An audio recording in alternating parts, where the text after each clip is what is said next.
जाके मिले समाज संग आवे निज पद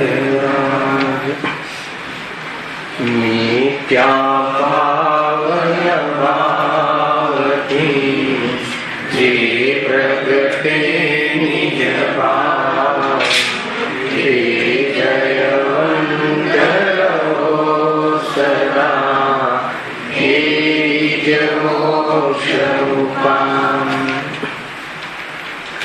श्री मोक्ष मार्ग प्रकाश ग्रंथ से बीजा अधिकार पर चर्चा प्रारंभ थी से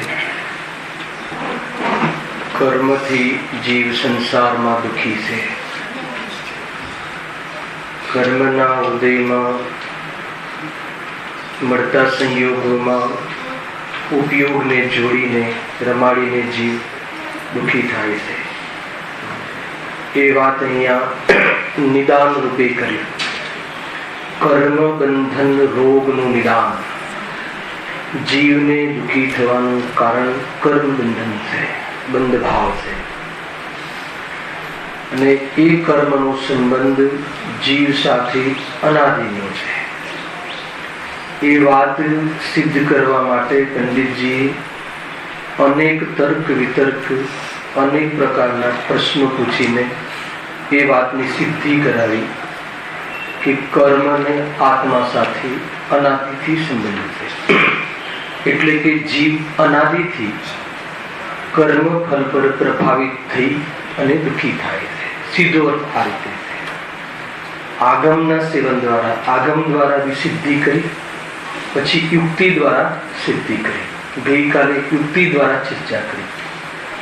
ત્યાં એમ કહ્યું કે કર્મના ઉદયમાં રાગાદિ જોવા મળે છે. અર્થાત તો જો પ્રશ્ન છે, જો કર્મ નિમિત્ત વિના જીવને પહેલા રાગાદિ કહીએ તો રાગાદિ જીવનો એક સ્વભાવ થઈ જાય. કોઈ એમ કહે કે પહેલા આત્મા કર્મ અને રાગાદિ રહિત હતો, પછી આત્માએ રાગ પેદા કર્યો, અર્થાત તો કર્મ આવ્યા અને આત્મામાં રાગ કરાવ્યો. તો એમ નથી. અનાદિથી જીવ કર્મ સહિત છે અને કર્મના ઉદયમાં રાગો પરિણમિત કરે. આ સિદ્ધિ કરી. જો કોઈ કર્મ વિના રાગને માને, કર્મ વિના રાગને માને તો રાગ આત્માનો સ્વભાવ થઈ જાય. યુક્તિ આપી કે કર્મ વગર જો રાગ થાય છે એમ માને તો એ તો આત્માનો સ્વભાવ થઈ જાય. તો એનાથી શું તકલીફ પડે? એમાંથી શું મતલબ કે સ્થિત અવસ્થા જે છે કર્મ રહિત થઈ ગઈ છે એને પણ ફરીથી રાગ થવાનો અવસર સંભવી શકે છે. ગઈકાલ વિશે થોડું કઠિન લાગે તો 5-10 મિનિટમાં એને વિસ્તાર કરી લઈએ છીએ કે કોઈ એમ કહે કે ભાઈ કર્મ વિના રાગાદિ સંભવે છે.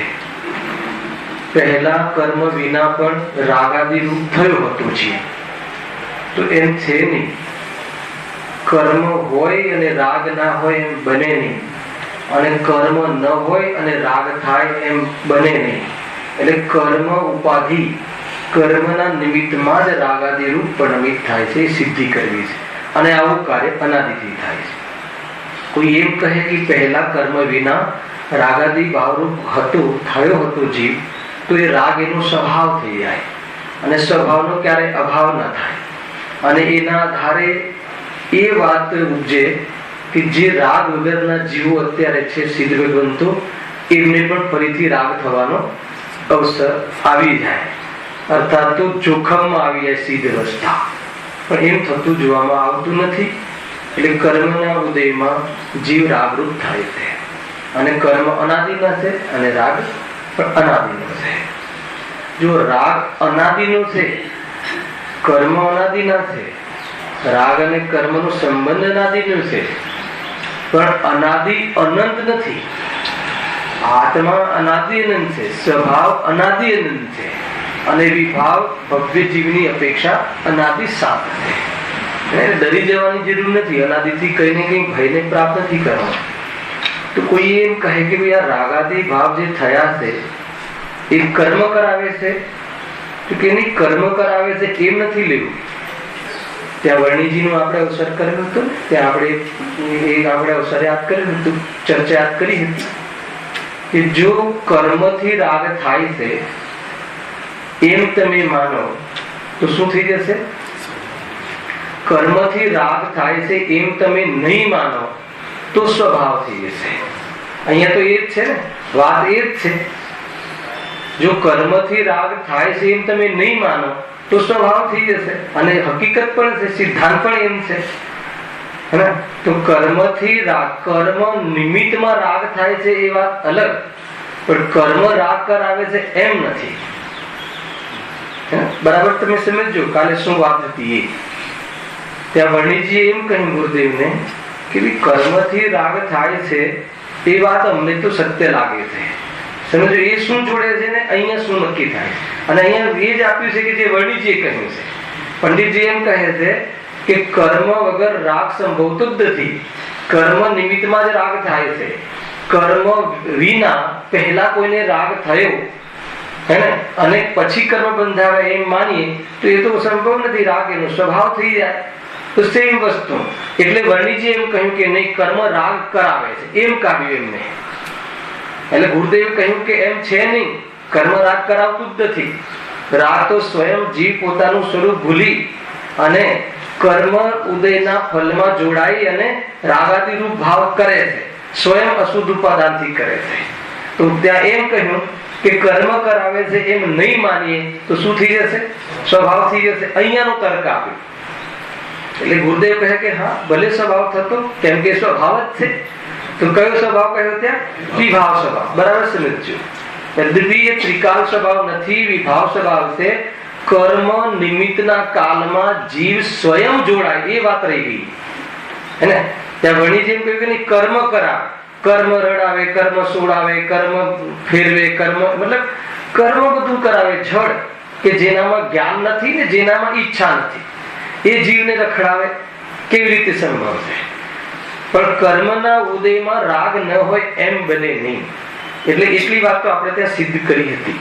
એટલે શું નક્કી થયું કે કર્મનો ઉદય હોય છે ત્યારે જીવ સ્વયં પોતે રાગરૂપે પરિણમન કરે છે. અર્થાત જીવ જ્યારે સ્વયં રાગરૂપે પરિણમન કરે છે, મોહરૂપ પરિણમિત કરે છે, સ્વરૂપમાં નથી રમતો, ત્યારે ઉદયમાં મોહનીય આદિ કર્મનો ઉદય હોય છે. આ તો બરાબર છે, પણ મોહનીય કર્મ આત્માને રાગ કરાવે એની વચ્ચે કર્તા કર્મ સંબંધ નથી. ત્યાં નિમિત્ત કરતા સંબંધ છે કે એ ઉદયમાં હોય ત્યારે રાગ થાય. એ વાત આપણે અહીંયા સિદ્ધ કરી હતી. અને એ જે સંબંધ કહ્યો એ નક્કી કરીને શું કરાયું કે જો કર્મ ન રહે તો રાગ ન રહે. સ્વરૂપ તેમ જ છે, પણ રાગ ન રહેવાનું કારણ કર્મ નથી રહ્યા એટલે એમ નથી. બંનેનો એક સમાન કાલ છે. વાત તે આવી હતી. પછી અનેક રીતે અનેક બે પ્રશ્ન બીજા ઉભા કર્યા પંડિતજી કે ભાઈ તમે અનાદિથી જે બધા દ્રવ્યો તો એમ કહો છો કે બધા દ્રવ્ય કેવા છે? 6 દ્રવ્ય પૃથક પૃથક છે, છૂટા છે, ન્યારા ન્યારા છે, અને બધી અનાદિથી સંબંધ કેમ કહો છો? તો ત્યાં શું પંડિતજીએ જવાબ આપ્યો? પ્રકૃતિના ઉદાહરણ આપે. જેમ પ્રકૃતિમાં મૂળમાં ઘણા એવા દ્રવ્યો છે કે પહેલેથી મળેલા હે ને. કયા? તલ અને તેલ છે, પછી સોનું અને માટી છે, પછી કયું આપ્યું? દૂધ અને પાણી છે. એમ જેમ પહેલેથી મળેલા છે પ્રકૃતિમાં અનેક પદાર્થો છે, તે પ્રમાણે આત્મા અને જે કર્મ અનાદિથી મળેલા છે. એમાં કોઈ પણ વિરોધ આવતો નથી. એવા કેટલાય દ્રવ્યો છે કે અનાદિથી મળેલા પણ નથી, અને એવા કેટલાય દ્રવ્યો છે કે જે અનાદિથી મળેલા છે. જેમ કે ધર્મ દ્રવ્ય, અધર્મ દ્રવ્ય, ધર્મ દ્રવ્ય અને કર્મ એ બંને વચ્ચે દૂધ અને પાણી જેવો સંબંધ નથી, એ રીતે નથી મળેલા. અને એવા ઘણા પદાર્થો છે કે જે દૂધ અને પાણીની જેમ મળેલા છે, એ રીતે આત્મા અને કર્મ પણ અનાદિથી મળેલા છે. એટલા માટે સિદ્ધિ શું કરી? કર્મથી જીવ સંસારમાં અનાદિથી દુઃખી છે અને એનો સંબંધ એટલે અનાદિથી છે, એ નક્કી કરે. ફરીથી પૂછ્યું કે ભાઈ સંબંધ તો એ પ્રશ્ન વાંચીએ છીએ, તે આવ્યા હતા, પછી વિશે થોડું ડેવલપ કરીએ. સંબંધમાં સંયોગ કહેવો તો ત્યારે જ સંભવે કે જ્યારે પહેલા જુદા હોય અને પછી મળ્યા હોય. પણ અહીં અનાદિકાળથી મળેલા જીવ અને કર્મનો સંબંધ કેમ કહેવો? પ્રશ્ન ખ્યાલ આવે? સંબંધ તો એને કહીએ કે નવા મળ્યા હોય, હે ને? પણ હમણાં જે કર્મ અને આત્મા તો અનાદિના તમે કેમ કહો છો? કાં તો એમ કહી દો કે અનાદિના એક થઈ ગયા છે, હે ને? સંબંધ તો બે વસ્તુ વચ્ચે નવો જ કહેવાય, એમ અહીંયા કહે છે. તો શું તર્ક આપે છે? જો અનાદિથી તો મળેલા હતા, પણ પાછળથી જુદા થયા, ત્યારે જાણ્યું કે જુદા હતા તો જુદા થયા. કેટલો જબરદસ્ત તર્ક આપે છે કે અનાદિથી તો મળેલા જ હતા, અમને તો શંકા નથી, પણ પાછળથી જુદા થયા ને, તો જુદા થયા એનો અર્થ એ થયો કે પહેલા પણ જુદા હતા એટલે જુદા થયા, હે ને? એટલે પહેલા બી બે પદાર્થો વચ્ચે સંબંધ હતો. અમને ખ્યાલ છે કે બે પદાર્થ વચ્ચે જ સંબંધ થાય, બે ભિન્ન પદાર્થો વચ્ચે જ સંબંધ થાય, પણ નવો જ થવો માત્ર એમ નથી. અનાદિથી પણ સંબંધ વાળા ઘણા પદાર્થો છે. તો કઈ રીતે નક્કી કર્યું કે અનાદિથી મળેલા હતા, જુદા થયા ને? જે સિદ્ધ ભગવાન છે એ કર્મોથી જુદા પડ્યા ને, તો જુદા પડ્યા એટલે જ્યારે કર્મના સંયોગમાં હતા ત્યારે પણ શું હતા? જુદા હતા. જ્યારે મળેલા લાગતા હતા ત્યારે પણ જુદા હતા. એટલે અમને એવી કોઈ શંકા થતી નથી કે એ બે એક થઈ ગયા હોય, કે જુદા પડ્યા. શરીર અને આત્મા બે જુદા થઈ જાય છે, અનેક મરણ પ્રસંગોમાં ખ્યાલ આવે છે. એટલે અમને એ ખ્યાલ આવ્યો કે અત્યારે પણ કેવા છે? જુદા. એ આપણે એમાંથી બોધ કાઢ્યો હતો. હવે આગળ એ પ્રમાણે અનુમાન વડે વા કેવળ જ્ઞાન વડે તે પ્રત્યક્ષ ભિન્ન વાસે છે. બે જ્ઞાનને ઉભા કર્યા, હે ને? અનુમાન જ્ઞાન એટલે આપણું મતિ શુદ્ધ જ્ઞાન. અનુમાન જ્ઞાન દ્વારા અમે નક્કી કર્યા અત્યારે આત્મા અને શરીર બે એક જ ભાષે છે ને. પણ કઈ આપણા ઘરોમાં દાદા પરદાદા એમનું શરીર અહીંયા પડી રહ્યું, આત્મા જતો રહ્યું, તો અનુમાનથી ખ્યાલ આવી ગયો કે આત્મા અને શરીર જુદા છે. અને કેવળ જ્ઞાન તો પ્રત્યક્ષ ભાષે છે, હે ને? પ્રદેશ પ્રત્યક્ષ જ્ઞાન છે. અને આત્મા શુદ્ધ જ્ઞાન અનુમાન જ્ઞાન દ્વારા નક્કી કર્યું કે બધું ભિન્ન ભિન્ન છે. પરંતુ આ ભિન્ન છે એ અનાદિથી એમને એકબીજા સાથે સંબંધ હતો. હવે એ વડે તેઓનું બંધાન હોવા છતાં પણ ભિન્નપણું જણાય છે. એટલે એ બંનેનું બંધાન હોવા છતાં પણ ભિન્નપણું જણાય છે. તમે એમ કહ્યું ને કે નહીં, બે પદાર્થો હોય તો જ સંબંધ થાય, અને અનાદિથી મળી ગયા હોય આત્મા અને કર્મ, તો એ તો પછી બે બંને વચ્ચે સંબંધ સિદ્ધ નથી થતો. તો કે નહીં થાય છે ને, જુદા પડે છે. જુદા પડે છે એનો અર્થ કે પહેલા એ બંને મળેલા હતા, એ વખતે પણ જુદા હતા, અને બે ભિન્ન ભિન્ન પદાર્થ સિદ્ધ થયા. ક્યારે ભિન્ન થયા? કે જ્યારે એક હતા. આનાથી બહુ મોટું વેદ જ્ઞાન થાય. જ્યારે એક લાગતા હતા. કેમ હતા? લાગતા કેમ હતા? કેમ કે દૂધ અને પાણીની જેમ મળેલા હતા. તમે સમજો, કોણ?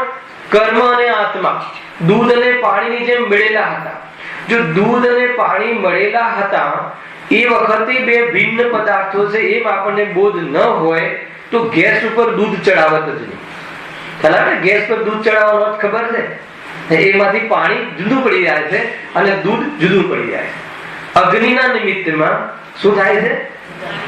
પાણી છૂટું પડી. કેમ છૂટું પડી જાય છે? છૂટું હતું એટલે. પણ કેવું લાગતું હતું? મળેલું. તો મળેલું હતું એ ભ્રમ હતો કે એક ક્ષેત્ર અવકાશ સંબંધ પણ હતો? સમજો. એટલે કર્મ ને આત્મા મળેલા છે, ભ્રમ હતો કે એ બંને એક સાથે છે એવી અવસ્થા વિશેષ થઈ છે, સત છે, એવી ક્ષણિક સત છે. પણ મળી નતા ગયા. મળી ગયા છે ભ્રમ છે, એકબીજામાં ભળી ગયા છે ભ્રમ છે, અને મળ્યા છે એ સિચ્યુએશન છે. ખ્યાલ આવે છે કે નહીં? આત્મા અને શરીર, આત્મા અને કર્મ બંને મળ્યા છે. હવે કેમ મળ્યા છે? તો કે અનાદિથી મળ્યા છે. કેમ કે અનાદિથી જીવ જ્યારથી છે અનાદિથી છે ત્યારથી કર્મ સાથે મળેલો છે, અને કર્મ ઉદયમાં આવે છે અને જીવ એમાં ઉપયોગ રમાડે છે, દુઃખી થાય છે. એટલો ખ્યાલ આવ્યો તો કહે છે કે આ જે કર્મ ને આત્મા ક્યાંથી છે? અનાદિથી મળેલા છે. તો એ વખતે પણ બે ભિન્ન હતા. ભિન્ન ઉપર વજન આપું છું વારંવાર. એક લાગતા હતા, પણ લાગતા હતા એ સર્વથા બ્રહ્મ હતો એમ નહીં. એ રીતે એવો સંબંધ થયો હતો. કોને? કર્મને અને આત્માને. શરીર અને આત્માને પણ સંશ્લેષ સંબંધ કહ્યો. સમજજો, એ સંયોગ સિદ્ધ સંબંધ કહ્યો, કાલે લીધું હતું. અને આત્માને કર્મને દૂધ અને પાણીની જેમ મળેલા છે. જાણે મતલબ એક થઈ ગયા હોય એવું લાગે. પુત્ર અને આપણે એવો સંબંધ નથી કે કર્મને અને આત્માને સંબંધ હોય. એટલે પુત્ર આત્માને દુઃખ કરવામાં નિમિત્ત જ નથી. કર્મ ઉદયમાં આવે છે અને જીવ દુઃખી થાય છે, એ રીતે જોડાય છે. એના નિમિત્ત પ્રધાન શૈલી છે. વિસ્તાર કરી રહ્યા છીએ આપણે. હવે શું કહે છે કે એ વડે તેઓનું બંધન હોવા છતાં પણ ભિન્નપણું જણાય છે. આપણને આ ભેદ જ્ઞાન મળ્યું. અત્યારે ભિન્ન થયા એટલે અમે તો એ બોધ લીધો કે આ તો જુદા હતા, આ તો જુદું છે. હવે આત્મા અને શરીર, આત્મા અને કર્મ બે જુદા છે એવો જેને બોધ થઈ જાય શું થઈ જાય ખબર છે? સુખી થઈ જાય, દ્રષ્ટિમાં સુખી થઈ જાય. અને એ દ્રષ્ટિ પ્રમાણે ઉપયોગ રમાડે તો પરિણામમાં સુખી થઈ જાય. અને એ રીતે પરિણામ પૂર્ણ આત્મામાં લીન થઈ જાય તો દ્રવ્ય રીતે સુખી થઈ જાય, દ્રવ્ય રૂપે શુદ્ધ થઈ જાય. સુખી નહીં, સુખી તો મોહના ભાવમાં થઈ ગયા, પણ દ્રવ્ય પણ શુદ્ધ થઈ જાય. કેવું શુદ્ધ થઈ ગયું? અશરીરી. હે ને? દ્રવ્ય કર્મ, ભાવ કર્મ, નો કર્મ રહિત કોણ છે? સિદ્ધ પરમાત્મા. અને આપણી પાસે શું છે? તો સ્વભાવ છે. પણ આપણી પાસે શું નથી? દ્રષ્ટિ નથી. ના ખ્યાલ આવે? દ્રવ્ય કર્મ, ભાવ કર્મ, નો કર્મ થી રહિત કોણ થઈ ગયા છે? સિદ્ધ પરમાત્મા. અને દ્રવ્ય કર્મ, ભાવ કર્મ, નો રહિત થી રહિત સ્વભાવ કોની પાસે છે? આપણી પાસે. તો આપણી પાસે શું નથી? એવી દ્રષ્ટિ નથી, એવો વિશ્વાસ નથી, એવું માનતા નથી. અને એવું માનતા નથી એટલે શું થાય છે? બસ એટલું જ છે. ધર્મનું સ્વરૂપ આટલું છે. જો એ ભિન્નતાની અપેક્ષાએ તેઓના સંબંધમાં સંયોગ કહ્યા છે. શું કહ્યું? એ ભિન્નતાની અપેક્ષાએ જે પેલા સંયોગમાં હતા એ વખતે પણ ભિન્ન હતા. ક્યારે ખબર પડી? ભિન્ન થયા ત્યારે ખબર પડી. તો ભિન્ન થયા એ શું થઈ ગયું? અપૂર્વ હેતુ. અને ભિન્ન સંયોગના કાળમાં પણ ભિન્ન હતા એ શું થઈ ગયું? સાધ્ય, પ્રૂફ થઈ ગયું. આ હેતુ થઈ, ઉદાહરણ થઈ ગયું, હેતુ થઈ ગયું. હેતુ થયું ને, એ હેતુથી નક્કી કર્યું કે જ્યારે મળેલા લાગતા હતા ત્યારે પણ જુદા હતા. એટલે એક પદાર્થ બંધાયો છે એમ અમે ક્યાં માનીએ છીએ? કેમ કે પ્રશ્ન એ હતો કે સંયોગ તો, સંબંધ તો એને કહેવાય કે બે પદાર્થો મળે. તો અમે ક્યાં ના પાડીએ છીએ કે બે પદાર્થો મળીને સંબંધ ન થાય? અમે પણ માનીએ છીએ, પણ અમે એટલું માનીએ છીએ કે અનાદિથી મળેલા છે કર્મ અને આત્મા. કયા આધાર પર કહીએ છીએ કે છૂટા પડ્યા એટલે અનાદિમાં પણ પેલા સંયોગમાં હતા ત્યારે ભિન્ન હતા, એટલે બે પદાર્થો વચ્ચે સંબંધ અમે માનીએ છીએ. એમાં અમને કોઈ જાતનો વાંધો નથી. જો એ ભિન્નતાની અપેક્ષાએ તેઓના સંબંધવા સંયોગ કહ્યો છે. કારણ નવા મળો મળેલા જ હો. શું કહે છે? માટે. કારણ એટલે માટે શબ્દ લગાવો. માટે શું કહે? માટે નવા મળો યા મળેલા હો, પૂર્વ મળેલા હો, પરંતુ ભિન્ન દ્રવ્યોના મેળાપમાં એમ જ કહેવું સંભવે છે. ભલે નવા મળ્યા, કેટલા પદાર્થો નવા મળે છે. આ શરીર અને આત્મા નવા શરીર મળે છે. સંતતિ રૂપ તો એ પણ અનાદિથી સંબંધ છે શરીરનો પણ. અને કર્મ તો એ શરીર તો છૂટું પણ પડે છે વિગ્રહ ગતિમાં, ઔદારિક. પણ આ કર્મ વગરનો જીવ સંસારમાં ક્યારે નથી હોતો. એક ક્ષણ માટે પણ નથી હોતો. એક સમય માટે પણ કર્મ વગરનો જીવ સંસારમાં મળતો નથી. અને કર્મના કાળમાં એ જીવને અશુદ્ધ કહેવાય છે. કર્મના ફલમાં પોતાને કર્મ પ્રત્યે આસક્ત થઈ જાય, કર્મથી પોતાની સત્તા માને તો વિપરીત થઈ ગયો. કર્મના ઉદયના કાળમાં મળતા સંયોગોનું લક્ષ્ય કરે તો એ ચંચલ થઈ ગયો, અસ્થિર થઈ ગયો. અને એ કર્મ સંબંધી સમજો આત્માનું સ્વરૂપ જાણી અને ઘાતી કર્મનો અભાવ કર્યો તો જ્ઞાની થઈ ગયો, અને અઘાતી કર્મનો અભાવ થઈ ગયો તો શું થઈ ગયા? સિદ્ધ થઈ ગયા. ઘાતી કર્મનો અભાવ થઈ ગયો તો કેવલ જ્ઞાની થઈ ગયો આત્મા, અને અઘાતી કર્મનો અભાવ થઈ ગયો તો સિદ્ધ થઈ ગયો. આત્મા સિદ્ધ પરિણમી ગયો. આ રીતે આખું એનું ડેવલપમેન્ટ છે. જો કારણ માટે નવા મળેલા જ હો, પરંતુ ભિન્ન દ્રવ્યોના મેળાપમાં એમ જ કહેવું સંભવે છે. એ પ્રમાણે જીવ અને કર્મનો અનાદિ સંબંધ છે. શું નક્કી કર્યું હતું? કે જીવ કર્મથી દુઃખી થાય છે. કયા કર્મથી દુઃખી થાય છે? ભાવ કર્મથી દુઃખી થાય છે, અને દ્રવ્ય કર્મ બંધાય છે. ફરી દ્રવ્ય કર્મનું ફળ આવે છે, અને ભાવ કર્મ રૂપ પરિણમે છે, અને દુઃખી થાય છે. આવી અવસ્થા અનાદિથી છે, અને અનાદિથી છે એનું વર્ણન કર્યું, અને અનાદિથી સંબંધ છે એવી આગમ અને યુક્તિ દ્વારા સિદ્ધિ કરી. આટલું પકડ અહીંયા થયું. પણ શું નક્કી કર્યું? આ શું કામ કહ્યું? કે આ જેટલા પણ કર્મો છે એ કર્મોનો અભાવ થાય તો જીવ શું થઈ જાય? સુખી થઈ જાય. વાત કાલે અહીંયા લીધી હતી. 8 કર્મ છે ને આત્માના, તો મોક્ષ ક્યારે કહેવાય? 8 કર્મનો અભાવ થઈ જાય ત્યારે જીવ મુક્ત થઈ જાય. બરાબર છે? 8 કર્મનો અભાવ થઈ જાય ત્યારે જીવ મુક્ત થઈ જાય, મોક્ષને પામે. તો મોક્ષ એટલે શું? પૂર્ણ સુખી અને પૂર્ણ શુદ્ધ. બે વાત સમજો. સુખ એ પૂર્ણ સુખ એ મોહ રાગ દ્વેષ રૂપ મલિનતાથી રહિત થાય એટલે પૂર્ણ સુખ થઈ જાય, અને સંયોગોથી રહિત થઈ જાય એટલે પૂર્ણ શુદ્ધ થઈ જાય. બે વાત ખ્યાલમાં આવે છે જીતુભાઈ? હે ને? મોહ રાગ દ્વેષ રૂપી વિકૃતિથી નિવૃત્ત થઈ જાય, એનો અભાવ થઈ જાય, અર્થાત એના નિમિત્ત વાળા મોહનીય કર્મનો અભાવ થઈ જાય તો પૂર્ણ સુખી થઈ જાય, અને સંપૂર્ણ સંયોગનો અભાવ થઈ જાય તો પૂર્ણ સુખી શુદ્ધ થઈ જાય. તો પૂર્ણ શુદ્ધ કોણ છે? સિદ્ધ ભગવાન. પૂર્ણ સુખી કોણ છે? અર્હન પરમાત્મા. અલ્પ સુખી કોણ છે? ચતુર્થ ગુણ સ્થાનથી લઈને 10મા ગુણ સ્થાન પર્યંત બધા જ છદ્મસ્ત જ્ઞાની પરમાત્મા. અને આ રહી જીવની કહાની. સુખ દુઃખ સાથે સંબંધ છે એ રીતે છે. તો અહીંયા 8 કર્મનો ક્ષય કરવો છે. નક્કી વાત છે. તો 8 કર્મના ક્ષય કરવા માટે શું કરવું? કાલે લીધું નથી, પણ ફરી 8 કર્મનો નાશ કરવાથી મોક્ષ થઈ જવાય, મુક્ત થઈ જવાય, સુખી થઈ જવાય, શુદ્ધ થઈ જવાય. અને સુખી થવું છે ને? થવું છે ને? સુખી થવા માટે તો પ્રયાસ છે. તો 8 કર્મનો નાશ કરવો પડશે. 8 કર્મનો નાશ કેવી રીતે કરવો? 8 કર્મનો નાશ કરવા માટે 8 કર્મ અર્થાત 148 ભેદ પ્રકૃતિ, એમાં જીવનું કાંઈ થઈ શકતું નથી. કેમ કાંઈ થઈ શકતું નથી? કેમ કે પરદ્રવ્ય છે, હે ને? પૂતગલ છે. એક તો અજીવ છે અને પરદ્રવ્ય છે. જો કર્મ ને હું નાશ કરી શકું, અર્થાત કર્મ મને સુખી કરી શકે અથવા દુખી કરી શકે. સમજો? કર્મ મને ઉદયમાં આવીને દુખી કરી શકે, અને કર્મ મને અભાવ કરીને સુખી કરી શકે, અર્થાત તો હું કર્મને દૂર કરી શકું, તો કયા તત્વ સંબંધી ભૂલ થઈ? જીવ અજીવ તત્વ સંબંધી. કેમ? કે કર્મ કયું દ્રવ્ય છે? પૂતગલ દ્રવ્ય છે, અજીવ દ્રવ્ય છે. બરાબર છે? અને અજીવનું હું કઈ કરું તો અજીવ તત્વ સંબંધી ભૂલ થઈ ગઈ.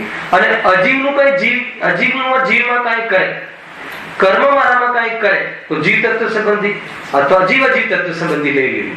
તો એ જીવ તત્વ અજીવ તત્વ સંબંધી ભૂલ થઈ, એને શું કહેવાય? મિથ્યા સંસાર. અને એમ પણ ઘટે છે. એટલે જીવને જો સુખી થવું હોય તો કર્મનો અભાવ કરો.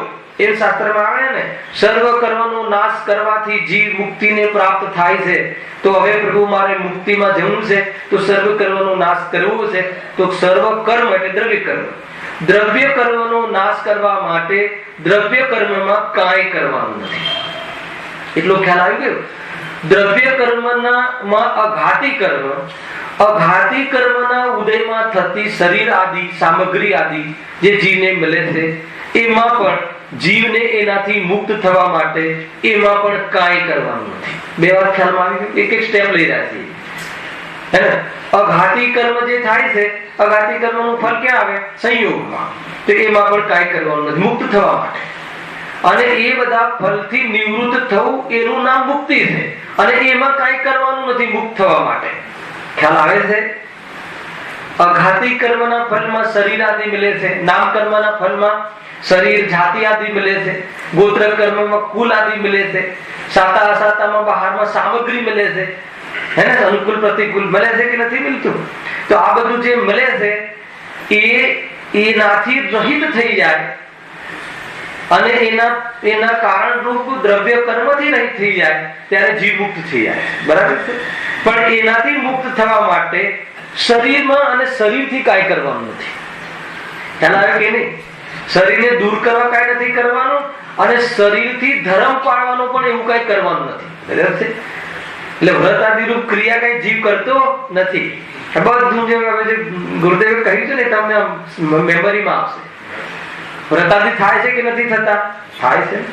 વ્રતાદિ એટલે ક્રિયાની રૂપમાં લઈએ છીએ. બધી ક્રિયાઓ, ચાલવાની ક્રિયા ને આની ક્રિયા જોઈને ચાલવાની ક્રિયા, બધું થાય છે. થાય છે.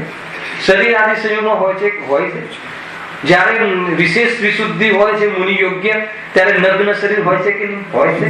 પીછી કમંડલ જ હોય છે કે બીજું પણ કાંઈ હોય છે? બીજું કાંઈ નથી હોતું. વસ્ત્રનો ધાગો પણ નહીં અને પીછી કમંડલ તો હોય છે. પરંતુ આ પીછી કમંડલ, આ વસ્ત્ર આદિ, આ શરીર આદિ અને એના નિમિત્તભૂત જે કર્મ એ સંપૂર્ણ ભાવ થઈ જાય ત્યારે જીવ મુક્ત થાય છે. અને એનાથી મુક્ત થવા માટે તે પદાર્થોમાં જીવને કાંઈ કરવાનું નથી. કેમ? કેમ કે એ પરદ્રવ્ય છે, એમાં જીવ કાંઈ કરી શકતો નથી. એક. અને એમાં કાંઈ કરવાથી એનો અભાવ થતો નથી. હવે એની લિંક તોડવાની છે. લિંક એમાં પરદ્રવ્યમાં કાંઈ કેમ કે તો છૂટા જ છે. છૂટા છે કે નહીં? એ રીતે. બીજું ઘાતી કર્મ લઈ લો તો ઘાતી કર્મના ઉદયમાં જીવની પરિણતિમાં રાગાદી જોવા મળે છે. તો હવે એ દ્રવ્ય કર્મ રાગાદિમાં નિમિત્ત બને છે, અઘાતી કર્મ સંયોગમાં નિમિત્ત બને છે. આ આઠે કર્મનો નાશ કરવા માટે કાંઈ કરવાનું નથી. પણ આ આઠે કર્મ કેમ આવ્યા? કેમ આવ્યા? એને આમંત્રણ કોને આપ્યું? જીવના કયા ભાવે આપ્યું? મોહ ભાવે. મોહ રાગ દ્વેષ. મોહનીય કર્મના ઉદયમાં થતો મોહ રાગ દ્વેષ અથવા ભાવ કર્મ. જીવમાં જે મોહ રાગ દ્વેષ ભાવ થાય છે એના કારણે આ કર્મ બંધાવ્યા. તો ઠીક છે, હવે મોહ રાગ દ્વેષમાં તો કંઈક કરવું પડશે. મોહ રાગ દ્વેષને તો મટાડીએ ને. અને આવે છે શાસ્ત્રમાં, મોહ રાગ દ્વેષનો અભાવ કરવો એનું જ નામ સુખ. મોહ રાગ દ્વેષનો અભાવ કરવો, અભાવ થવો એનું નામ સુખ, સત્ય કથન છે. પણ એનો અભાવ કરવા માટે મોહ રાગ દ્વેષમાં કાંઈ કરવું પડતું નથી. કેમ? મોહ રાગ દ્વેષમાં કાંઈ ખાઈ શકતું નથી. કેમ? કેમ કે આશ્રવ તત્વ. મોહ રાગ દ્વેષમાં કાંઈ કરી શકાય એમ માને તો જીવને કયા આશ્રવ તત્વ સંબંધિત નથી. આશ્રવ હોય કે ના હોય? હોય. આશ્રવ દુઃખમાં નિમિત્ત બને કે ના બને? બને. પણ આશ્રવને હું દૂર કરી શકું છું. કેમ કે હું કોણ છું? જીવ તત્વ. રાગાદી કોણ છે? આશ્રવ તત્વ. આશ્રવ તત્વને જાણે ખરો પણ આશ્રવ તત્વના અભાવ ન કરી શકે. કોઈ પણ તીર્થંકરોએ આજ સુધી મોહ રાગ દ્વેષનો અભાવ નથી કર્યો. અને એવા એક પણ તીર્થંકર ના હોય કે જેની પર્યાયમાં મોહ રાગ દ્વેષ હોય. ખ્યાલ આવે કે ના આવે? તમે ખ્યાલ આવે ટોન તો પછી શું થયું? હે, સ્વરૂપમાં રમ્યા અને મોહ પેદા ન થયો એને એમ કહ્યું કે રાગદ્વેષ અભાવ થયો. અને રાગદ્વેષ ન આવ્યો તો એના નિમિત્તમાં કર્મ આવવાનું કાર્ય બંધ થઈ ગયું અને જૂના કર્મ ફળ આપીને નીકળી ગયા. હે ને? તો એનું નામ થયું કે કર્મનો નાશ કર્યો એમ કહેવાય. પણ ખરેખર આત્માએ શું કર્યું? ખરેખર આત્માએ તો મજા કરી. આત્મામાં રમણતા કરી. ખ્યાલ આવે કે નહીં?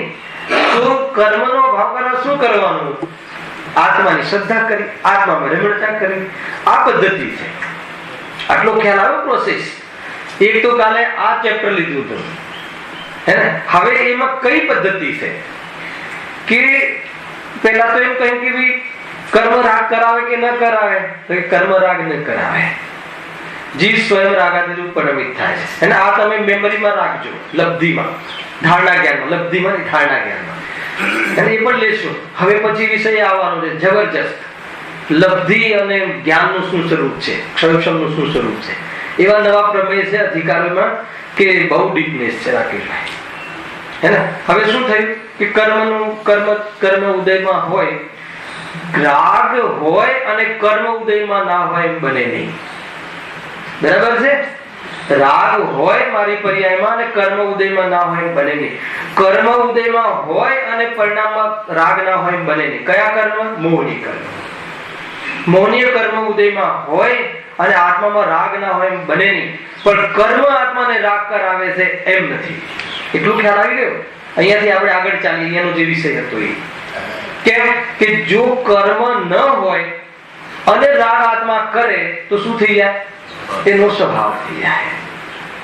તો પછી શું જોખમમાં આવે? પાછી સિદ્ધતા કે રાગ રહિત થઈ ગયા એ પણ કર્મ વગર રાગ આદિ કરી શકે. તો એમ તો બનતું નથી. એ વાતને હવે પાછી પુષ્ટ કરીએ છીએ. તો એમ કહ્યું કે કર્મ ઉદયમાં આવે અને આ બાજુ રાગ થતો હોય છે. હવે ઉદયમાં આવ્યું એનું નામ શું? બે સિમ્પટમ્સ કહ્યા હતા. કર્મ ઉદયમાં આવ્યા એનો અર્થ જ એ થયો કે જ્ઞાની જોડાયો કે અજ્ઞાની પણ જોડાયો. ખ્યાલ આવ્યો કે નહીં?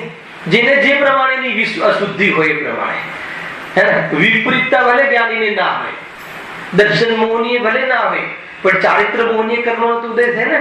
તો ચારિત્ર મોહનીય કર્મના ઉદયમાં જ્ઞાની શું થયું? જોડાયો. કર્મના કારણે જોડાયો, ક્ષણા કારણે જોડાયો. સ્વરૂપમાં રહેવામાં પ્રમાદ થયો. સમજો, સ્વરૂપમાં રહેવામાં પ્રમાદ થયો અને એના ફલમાં આકર્ષણ ઉત્પન્ન થયું અને એ પ્રમાણે રાગ દ્વેષનું પરિણમિત થયું. જ્ઞાની ધર્માત્મા ગજબ છે. અને અજ્ઞાની બી કર્મ મોહનીય કર્મનો ઉદય થયો. એ ઉદયમાં અને અઘાતી કર્મના ઉદયમાં એને એમ માન્યું કે આ જ મારો સ્વભાવ છે, રાગાદી જ મારો સ્વભાવ છે, એમ માની અને એ પ્રમાણે પોતાના અશુદ્ધ ઉપાદાનથી પરિણમિત થયો. આટલો ખ્યાલ આવે? તો અહીંયા આ બાજુ કર્મ ઉદય, જેમ કહે કે કર્મ ઉદયમાં આવ્યું છે, તો એનો અર્થ એ થઈ ગયો કે જ્ઞાની જોડાયો છે, અર્થાત જીવ જોડાયો, જીવ જોડાયો છે. ઉદયનો અર્થ છે કે ફલ આવ્યું છે. હવે જે કર્મ ઉદયમાં આવ્યું, મોહનીય કર્મ ઉદયમાં આવ્યું, તેનું ફલ આવ્યું છે. અને નિરંતર ઉદય હોય છે, નિરંતર. સમેસારની ત્રીજો શ્લોક છે ને, અને આચાર્ય અમરચંદ્ર દેવ કહે છે ને, શું કહે છે? વર્ણતિ મલિન થઈ છે મોહોદય છે, यद्यपि मैं तो शुद्ध मात्र चैतन्य मूर्ति हूं, फिर भी परिणति मलिन हुई है मोहोदय से. અને એ મોહનો અભાવ કરવા માટે આત્મખ્યાતિ ટીકા, આત્માનો સમયસારનો ઉપદેશ આપું છું. ઉપદેશ શાના માટે આપે છે? સમજાવવા માટે. કે એ ઉપદેશ એટલે સમજાવવાના કાલમાં, ટીકાના કાલમાં એનું વલણ અર્થાત તો એનું જોર લઈ અને સમજાવવાનો ભાવ પણ તોડીને મારી પરમ વિશુદ્ધિને પ્રાપ્ત થઈશ. હવે સ્વયં આચાર્ય રામચંદ્ર દેવ કહે છે કે મારી પરિણતિ મલિન થઈ હતી. ખ્યાલ આવે કે સ્વયં મારી પરિણતિ પ્રભુ મલિન થઈ છે. મને હવે શું મલિન થઈ છે? એમની પરિણતિ. ખ્યાલ આવે કે ગજબની વાત છે. પરિણતિ મલિન થઈ છે એમની, હે ને. એમને અજ્ઞાની અર્થાત તો ગ્રસ્ત જીવના જેવી અશુદ્ધિ મલિનતા ન હોય, પરંતુ એમને પણ મહાવ્રત રૂપનો જે વિકલ્પ આવ્યો ને એ મલિનતા છે. ખાવાનો વિકલ્પ આવે એ તો અશુદ્ધિ જે સમજમાં આવે, પરંતુ આજે ખાવાનો વિકલ્પ મારે કરવો નથી અથવા ખાવું નથી, આજે મારે ઉપવાસ કરવો છે, એ વિકલ્પ પણ અશુદ્ધિ છે. હે ને. આહારનો ત્યાગ કરવાનો વિકલ્પ, આહાર કરવાનો વિકલ્પ, બે અશુદ્ધિ. મુનિરાજને એકવાર ભોજનનો ભાવ આવ્યો કે ના આવ્યો? આવ્યો તો એ વિકલ્પ એ અશુદ્ધિ આવ્યો. અને પછી વિશેષ વિશુદ્ધિના કાલમાં કસાયની મનતામાં આહારનો આજે મારે ત્યાગ કરવો છે, એ શું થઈ ગયું? મહાવ્રત, ઉપવાસ.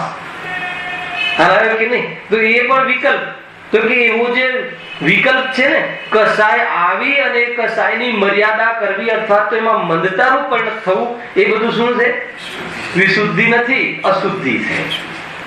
અને ખાવાના ભાવનો જ અભાવ થઈ જવો એ શું છે?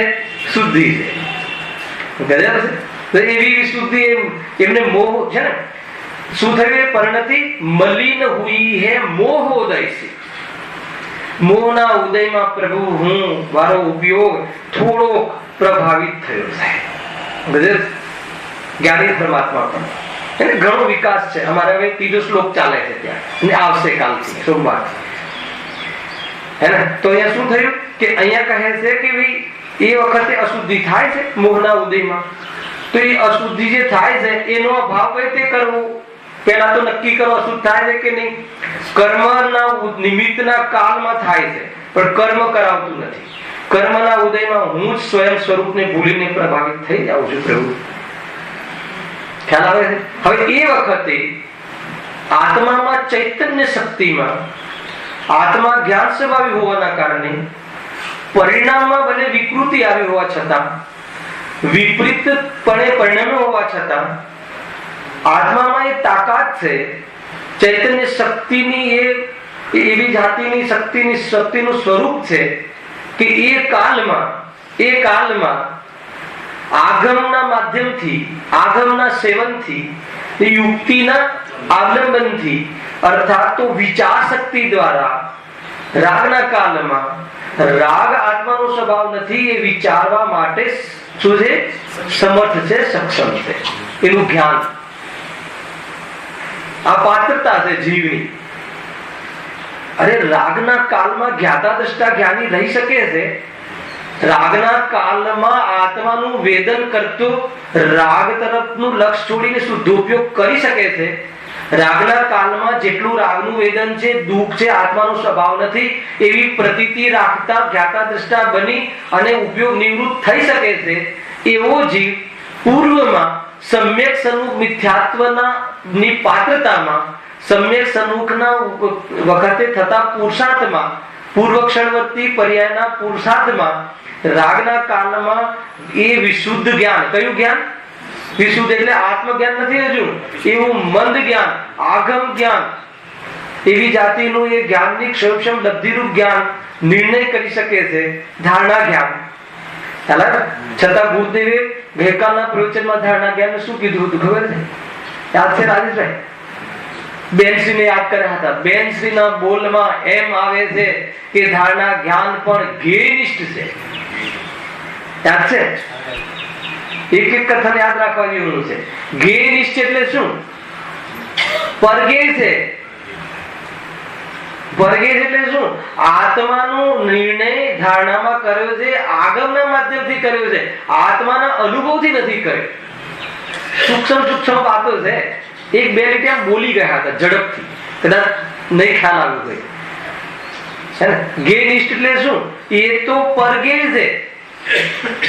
આત્માનું એ ધારણા જ્ઞાન એ આત્માનો શુદ્ધ સ્વભાવ નથી, આત્માનુભવ સ્વભાવ નથી, પણ પૂર્વની પર્યાયમાં ધારણા જ્ઞાન પણ આગમ રૂપ સમ્યક હોવું જરૂરી છે, એને યથાર્થ હોવું જરૂરી છે.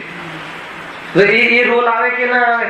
તો જ્યારે કર્મના ઉદયમાં રાગાદી થાય ત્યારે આગમના અવલંબનથી, આગમના સેવનથી, એટલે આગમના માધ્યમથી, પોતાના જ્ઞાન દ્વારા અને પ્રબળ યુક્તિથી, યુક્તિ ઘણીવાર અહીંયા લીધી છે મેં, કે આ દુઃખરૂપ છે, સુખરૂપ નથી, તો એ રીતે નક્કી કરવા માટે જીવ સ્વતંત્ર છે, સમર્થ છે, અને એટલી શક્તિ એનામાં એ વખતે એવી વિશુદ્ધિ પ્રગટ થઈ શકે. થાય છે કે નથી થતી? અને એમ નક્કી કરતા શું થાય છે? રાગમાં કઈ કર્યું કે જ્ઞાન દ્વારા સ્વરૂપ નક્કી કર્યું. એ ધારણા જ્ઞાનમાં, આત્માના વલણમાં એ રાગાદી રાગ જે છે એનો રસ ઢીલો પડે, મિથ્યાત્વ ઢીલું પડે. આ પાત્રતા છે ને? એ રાગ આવે છે, રાગરૂપ પરિણમિત થાય છે, મોહના ઉદયમાં જોડાયો પણ છે, એને વશ પણ થાય છે, પણ આ બાજુ જ્ઞાન સ્વતંત્ર રીતે એવા પરિણામોને જુદા, આત્માથી જુદા જોવાનું સામર્થ્ય રાખે છે. અને એ રીતે જયારે પ્રયાસ ને પ્રવૃત્તિ કરતો હોય છે જીવ, તો શું થાય છે? એના અંશ જે છે, રુચિના અંશ જે છે, એ નબળા પડી જાય છે. રાગની રુચિના અંશ નબળા પડી જાય છે અને આત્માની રુચિના અંશ પેટમાં વિકાસ થવાની યોગ્ય થાય છે. ગર્ભમાં હજી ગ્રંથિભેદ નથી થયો તો બધું આવે છે કે નહીં?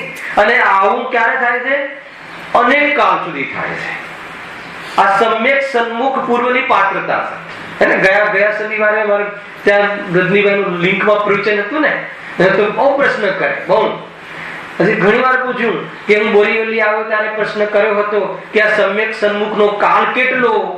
એમને એ પ્રશ્ન બહુ ગમે છે કે કેટલો કાળ? એટલે મેં કીધું કે એ લબ્ધિ રૂપ તો અંતર્મુહૂર્ત કાળ હે ને, સામાયિક રૂપ લબ્ધિ જે ઉત્પન્ન થાય છે એ તો અંતર્મુહૂર્ત કાળ. અંતર્મુહૂર્તમાં પુરુષાર્થ વિશેષ ના ફાટ્યો તો વરી પાછો એ મંદ પડી જાય. પણ આવી જે વૈરાગ્ય રૂપ પાત્રતા જે છે એ હંમેશા એ અમુક કાળ રહે. તો જીવનું પર્સનલ છે, આ જીવનું પર્સનલ છે.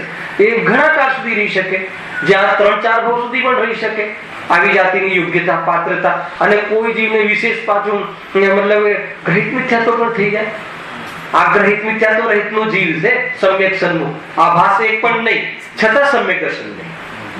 એવી આ રનિંગ કરી પ્રોસીડ કરી છે ને એવો જીવ. એટલે પુષ્ટિ નથી કરતો. શાની?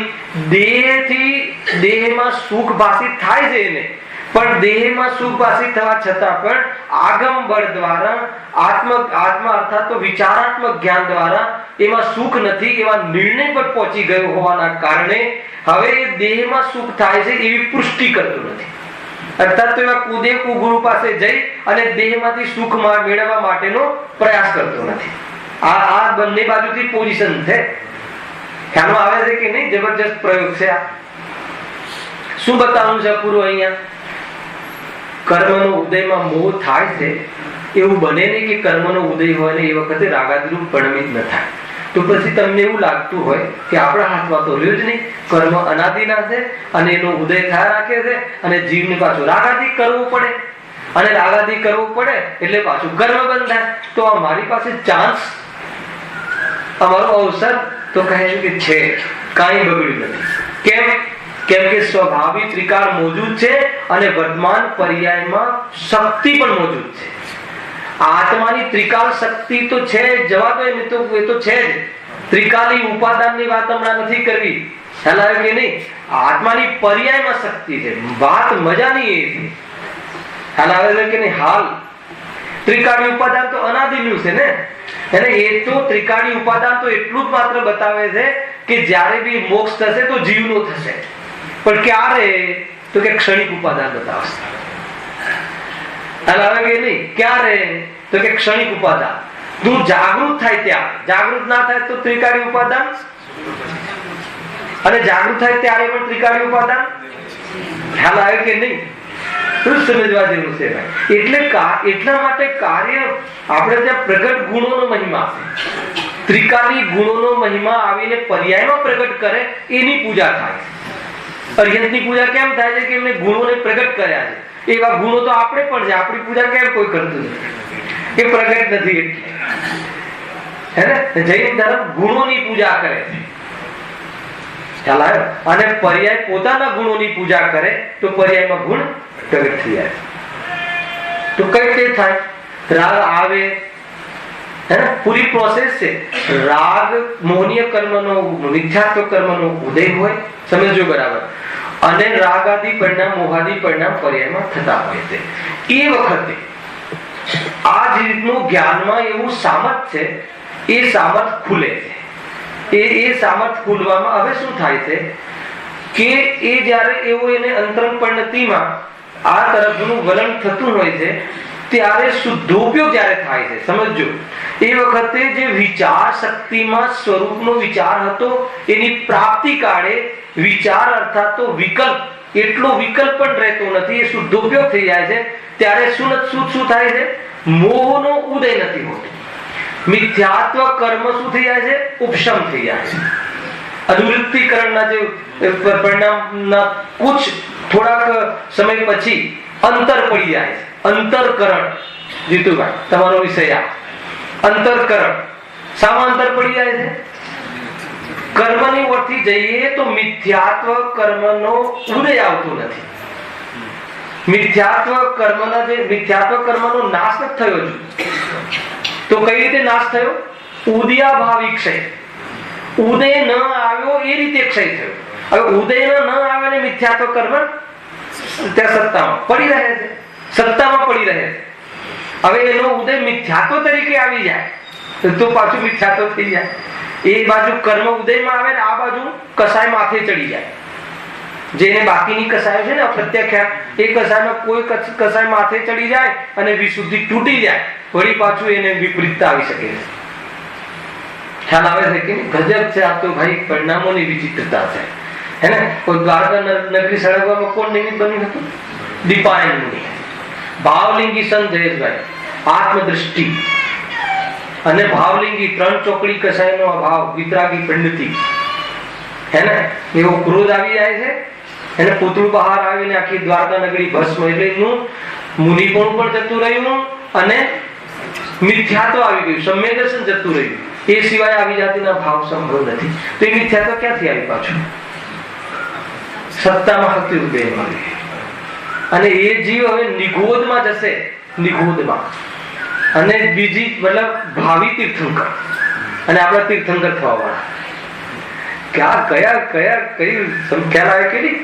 મિથ્યાત્વના સદભાવમાં નિગોદનો બંધ થયો. નિગોદમાં જશે જે પરિણામો, એ કોઈ બી પરિણામ ફળ આપ્યા વગર જતું નથી. છતાં એ જીવ હે ને આપણા તીર્થંકર થવા વાળા છે. કયા પરિણામને જોવું, કયા પરિણામને? કોઈ બી પર્યાય જોવા જેવી નથી. પર્યાય જેમાંથી આવે છે સ્વરૂપને જોવા જેવું છે. ગજબની વસ્તુ છે. એટલે અહીંયા શું કહે છે કે એ શું થયું? ત્યાં ઉપશમ થઈ ગયું. ઉપશમ એટલે દબી ગયું. દબી ગયું એટલે આ બાજુ મિથ્યાત્વ અને અનંતાનુબંધી એ કર્મ નિષેકોનો ઉદય ન થયો. એને બહુ મોટો સબ્જેક્ટ છે, સામાન્ય સમજાવવું છે. અને પરિણામોમાં શું થયું? વિપરીતતાનો અભાવ થઈ ગયો અને અનંત સંસારનું કારણ બને એવી જે વાસના હતી વિષયોમાં, એ વાસના તૂટી ગઈ. પરંતુ અનંત બીજા વિષય તરફનો રાગ તૂટ્યો નથી, પરંતુ જે વાસના હતી હે ને, આત્મ રુચિ થઈ ગઈ અને વિષયની રુચિ છૂટી ગઈ. અને અનંત સંસાર આત્મા પ્રત્યે અરુચિ ભાવ હતો, એવો જે ક્રોધ હતો, એવી જાતિની એ કસાયો તૂટી ગઈ.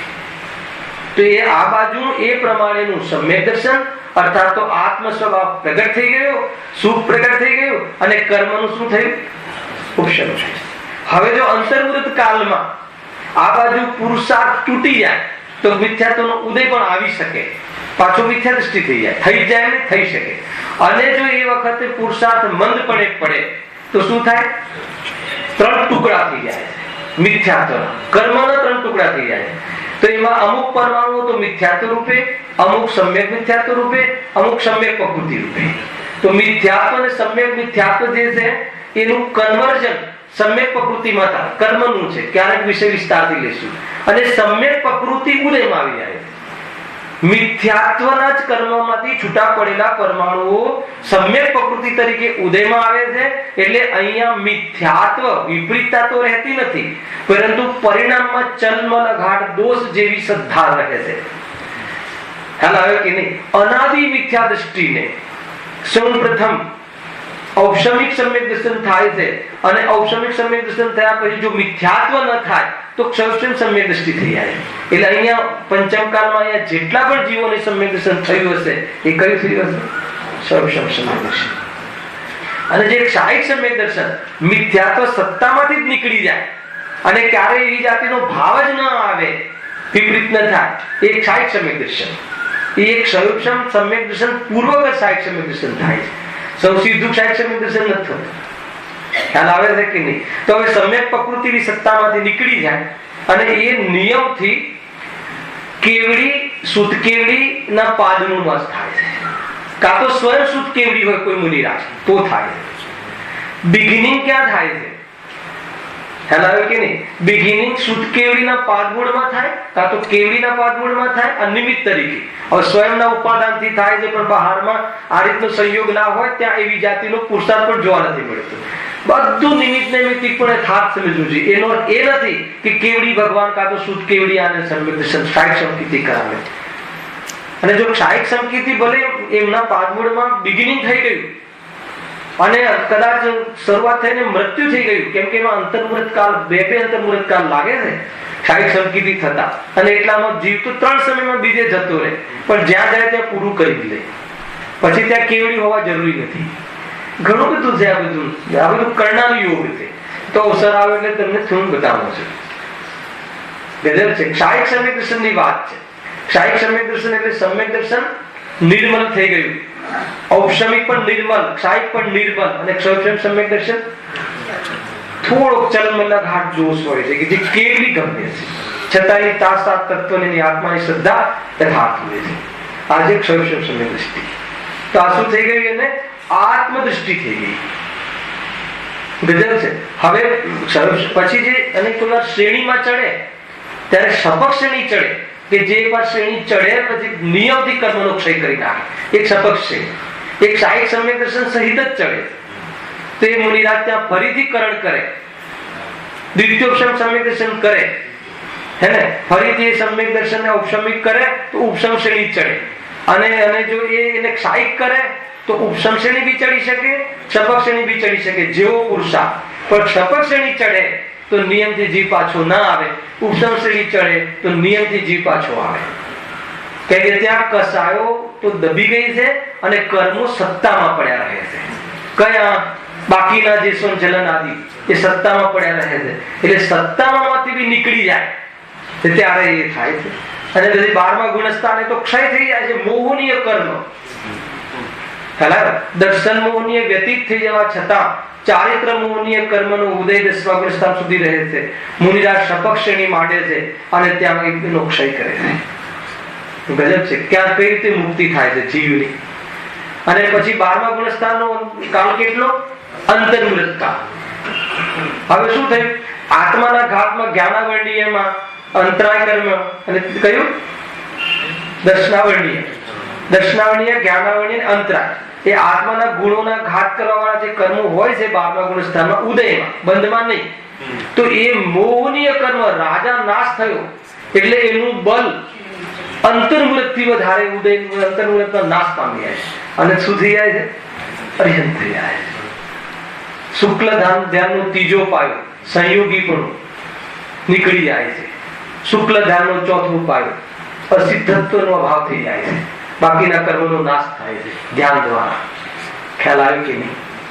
આ છે ધ્યાન અગ્નિ. એ રીતે છે જેમ ત્યાં કર્મના અભાવમાં જે રીતે બહારમાં પણ અગ્નિ આપવામાં આવે છે શુદ્ધિ કરવા માટે, એમ અહીંયા ધ્યાન અગ્નિ દ્વારા આત્મામાં પ્રતપન કરે છે. આત્મા એટલે બહારના કર્મોનો નાશ થાય છે. આ રીતે 8 કર્મોનો નાશ. જો 8 કર્મનો નાશ ક્રમથી થાય છે, એ અશુદ્ધિનો નાશ ક્રમથી થાય છે, પણ સર્વ કર્મનો નાશ થાય ત્યારે મુક્ત થાય છે.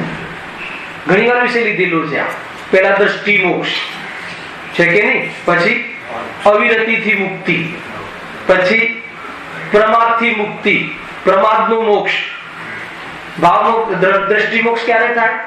ચતુર્ગુણસ્થાનમાં. દ્રષ્ટિ મુક્ત થઈ ગઈ કે નહીં, આત્મામાં જ સુખ છે, પરમાં સુખ નથી.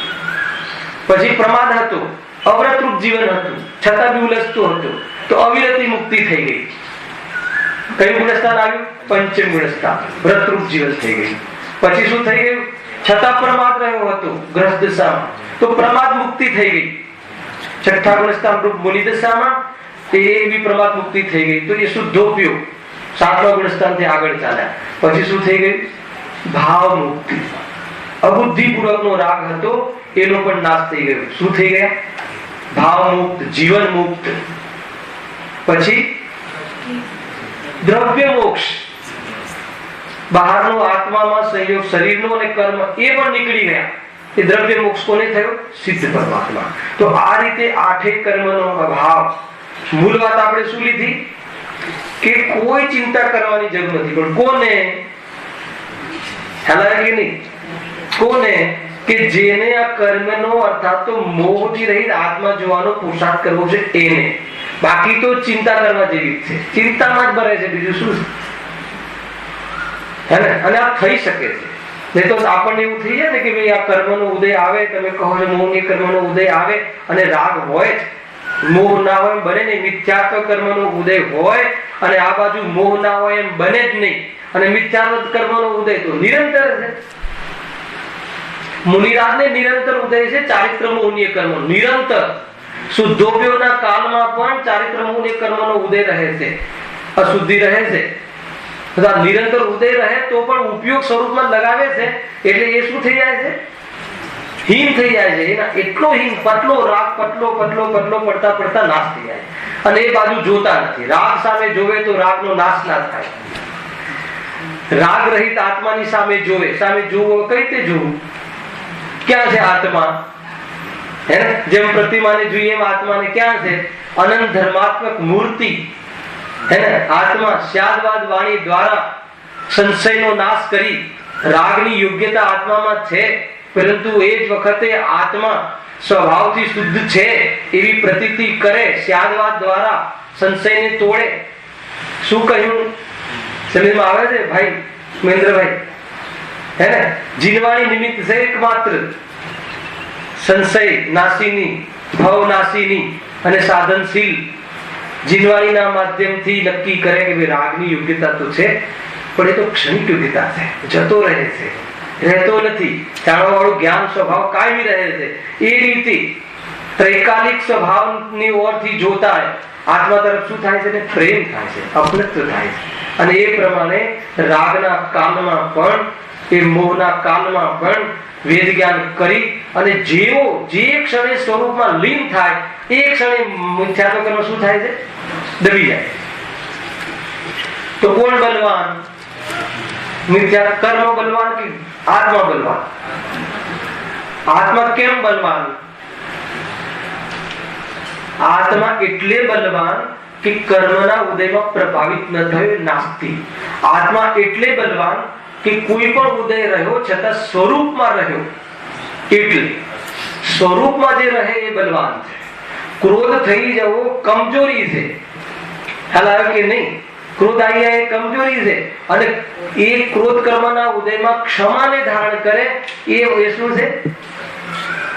ખ્યાલ આવ્યો કે નહીં? માનો કે કોઈ આપણને બહારમાં સતાવે તો બેલેન્સ ન ખોવામાં વધારે પુરુષાર્થ છે કે બેલેન્સ ખોઈ દેવામાં પુરુષાર્થ છે? બસ એ પદ્ધતિ છે. બહારના છોકરા વિતાડે કે કોઈ પડોશી જોડે કઈ મગજમારી થાય, કઈ પણ એવો ઉદય આવે તો એ વખતે આપણું બેલેન્સ ન ખોવું, બેલેન્સ ન ખોવું એમાં પુરુષાર્થ છે. અને બેલેન્સ ન ખોવે તો જ્ઞાન યથાર્થ નિર્ણય લે છે. અને બેલેન્સ ખોઈ નાખે તો પછી જ્ઞાન કઈ બી નિર્ણય લઈ લે કે આને ઉડાવી દો, એવો નિર્ણય લઈ લે. ચંદ્રકાંતને ખ્યાલ આવે છે? તો આ છે. અને એ બેલેન્સ ન ખોવાનું સામર્થ્ય આત્મામાં છે. એ અત્યારે જો એ આપણે નિર્ણય કરીએ તો મુનિ અવસ્થામાં ક્ષમા ધર્મ, 10 ધર્મ ઉત્પન્ન થાય, નહીં તો ન થાય. અને એની શરૂઆત અત્યારે નિર્ણય પ્રતીતિ અત્યારે થાય. આજના પ્રવચનમાં હતું ગુરુદેવના, હતું કે નતું કે આત્મા પૂર્ણ છે, સર્વને જાણવા વાળો છે. એના ક્રમમાં કેવલ જ્ઞાન થવું હોય ત્યારે થશે, પણ એવું પૂર્ણ છે એવું આજે સંચેતન કર, એવું સ્વસંચેતન આજે જ કર, એવું જ્ઞાનનું સામર્થ્ય. એવું સંચેતન કરે છે એને આત્માને પણ જાણ્યો અને સર્વને પણ જાણ્યો. કેમ કે સર્વને જાણવાનો સ્વભાવ આત્માનો છે, સર્વને કરવાનો આત્માનો સ્વભાવ નથી. અને એક પદાર્થને જાણે છે, આની ગઈકાલને આની આવતીકાલને આજ જાણે છે, તો સર્વ પદાર્થોનું ત્રણેય કાળનું જાણવાનો મારો સ્વભાવ છે. કોઈ પદાર્થનો કરવાનો સ્વભાવ નથી. અને એવો સ્વભાવ અને એવો પૂર્ણ સ્વભાવનું જો પ્રતીતિ આજે થાય તો ક્રમમાં શું થઈ જાય છે? પ્રત્યક્ષ કેવલ જ્ઞાન પ્રગટ થાય છે. અને અત્યારે પરોક્ષ શુદ્ધ જ્ઞાનમાં સર્વનું જેમ જેવું છે એવું જ્ઞાન એને વર્તાય છે, અનુભવમાં આવે છે. એ સ્વસંચેતન છે આજનું પ્રવચન. એને આટલી લીટીથી કદાચ તમારું આખું પ્રવચન થઈ જશે. એટલા માટે જે આત્માને જાણે છે એ સર્વને જાણે છે, અને જે સર્વને જાણે છે એ જ આત્માને જાણે છે. હવે સર્વને જાણે છે એટલે શું? સર્વને હું નથી એમ જાણે છે. તો કે અમે સર્વને જાણવા જઈએ પછી આત્માને જાણીશું. અને સર્વના બાબતમાં આટલું જ જાણવું જરૂરી છે કે હું નથી. ખ્યાલ આવ્યો કે નહીં? કેવલ જ્ઞાની શું જાણે છે? સર્વથી પૃથક આત્માને જાણે છે. એટલું જ છે કે સર્વને પ્રદેશ પ્રત્યક્ષ જાણે છે. અને આપણે પરોક્ષ રીતે જાણીએ છીએ, અવલંબનથી જાણીએ છીએ, ચક્ષુના અવલંબનથી, કર્ણના અવલંબનથી. પણ જાણવામાં એટલું જાણવું જરૂરી છે કે એ પર છે. પર એટલે શું? એનાથી મારું પ્રયોજન સદાતું નથી. કયું? સુખનું જાણવાનું, દુઃખી થવાનું, દુઃખ દૂર કરવાનું, કોઈ પણ વસ્તુ એનાથી મારી સદાતી નથી. તો એ રીતે સર્વ પદાર્થોથી સંબંધ તોડી નાખ્યો તો એને સર્વ પદાર્થોને જાણ્યા કહેવાય. તો સર્વ પદાર્થોથી સંબંધ તોડ્યો એને કોની જોડે સંબંધ કર્યો હશે? કે સંબંધ વગર તો આત્મા રહી શકતો નથી. એટલે અપનત્વ વગર, બંધન નહીં, અપનત્વ વગર. અપનત્વ વગર તો રહી શકતો નથી. તો એને આત્માની જોડે અપનત્વ કર્યું, એમ આવી ગઈ. તો એને આત્માને જાણ્યો અર્થાત આત્માને અનુભવ્યો. ગુરુદેવ બોલ્યા હતા અને ત્યાં એક શબ્દ લખ્યું છે કે આત્માને પ્રતિભાસે છે, અનુભવે છે અને જાણે છે. એટલે ત્રણેય વસ્તુને લીટી કરી છે કે ત્રણેયનો અર્થ એક થાય છે. જયભાઈ બહુ ચાલે છે આ પ્રશ્નો, કદાચ તમને ખ્યાલ પણ હશે. પ્રતિભાસ જુદું, જાણવું જુદું ને અનુભવ જુદું એમ નથી. પ્રતિભાસ કહો કે અનુભવ કહો કે જાણવું કહો, એક જ વાત છે. આચાર્ય અમૃતચંદ્ર દેવ દ્વારા એ વાત આવી અને ગુરુદેવ દ્વારા એ વાત ત્યારે ખ્યાલમાં આવી. ખ્યાલ આવે છે કે નહીં? એટલા માટે જાણવું એ અનુભવવું છે. અંતિમ વાત એ પ્રશ્ન નીકળ્યો છે ને, જાણવું એ અનુભવવું છે તો અમને આનંદ કેમ નથી આવતો? પ્રશ્ન થાય કે ન થાય? લઈ લઈશું 2 મિનિટ. જો એક આવે છે ને ધાર્મિક ગાથામાં, અનુભૂતિ સ્વરૂપ ભગવાન આત્મા આબાલ ગોપાલ સર્વને અનુભવમાં આવી રહ્યો છે, અર્થાત જાણી રહ્યો છે. અનુભવમાં આવી રહ્યો છે તો પછી અમને આનંદ કેમ થતો નથી? તો એ આત્મા અનુભવમાં આવી રહ્યો છે એ તો પર્યાગત યોગ્યતા સ્વભાવ છે. है ना? ज्ञान की प्रतिपल उठे तरंग इसमें झांकता आत्म राम. એટલે પ્રતિપલ જ્ઞાનની તરંગ ઉઠે છે, એમાં જાણવું તો દરેક જીવને થાય છે. એ તો સ્વભાવગત યોગ્યતા છે, એ પુરુષાર્થ નથી. હે ને? આબાલ ગોપાલ સર્વને આપણને આત્મા અનુભવમાં આવી રહ્યો છે, પુરુષાર્થ નથી, સ્વભાવગત યોગ્યતા છે. તો પુરુષાર્થ શું છે? કે એ જાણવામાં આવી રહ્યો છે એ જ આત્મા, એ હું છું, એ સ્વીકારનું નામ પુરુષાર્થ. એ સંવેદન તો છે, જ્ઞાન સંવેદનમયી છે, પણ એ સ્વ છે, એ જ સ્વ છે. જાણવામાં આવે છે જે પદાર્થો એ સ્વ નથી, એમાં પુરુષાર્થ લાગે છે. પદાર્થ મને જાણવામાં આવે છે એમાં પુરુષાર્થ નથી લાગતો. પદાર્થ જણાય છે એ તો આત્માનો સ્વભાવ છે, પણ એ જણાય છે સ્વભાવ છે, એ હું છું અને એમાં જે પદાર્થો જણાઈ રહ્યા છે એ મારા નથી. એ રીતે આત્માનું સંવેદન કરે શ્રદ્ધાન પૂર્વક, તો એ ન પુરુષાર્થ છે. તો શું આવે? આનંદ આવે. જાણવામાં આનંદ આવે કે જાણવાના સ્વીકાર કરવામાં આનંદ આવે? જાણવામાં તો સ્વભાવ છે, એ સ્વભાવ લક્ષણ છે, એનો સ્વીકાર કરવું અને સ્વીકાર કરીને ઉપયોગને શાંત કરવું એ પ્રયોજન છે. તો એ પ્રયોજન જ્યાં સુધી સિદ્ધ ન થાય ત્યાં સુધી આત્માનો અનુભવ ન કહેવાય. હવે આત્મા અનુભવમાં આવી રહ્યો છે અને કરવો છે, એ બેમાં અંતર ખ્યાલ આવે? હે જીવ, તને આત્મા અનુભવમાં આવી રહ્યો છે, આત્માનો અનુભવ કર. એ શું છે? પછી આ લીટી અનુભવમાં આવી રહ્યો છે, એ આત્મા છે એમ માન, એમ જાણ, એનાથી અપનત્વ કર. તું તો જે પદાર્થો જણાય છે, નિમિત્ત બને છે, એમાં ઈષ્ટ અનિષ્ટની કલ્પના કરે છે. ખ્યાલ? આ શું નક્કી કર્યું?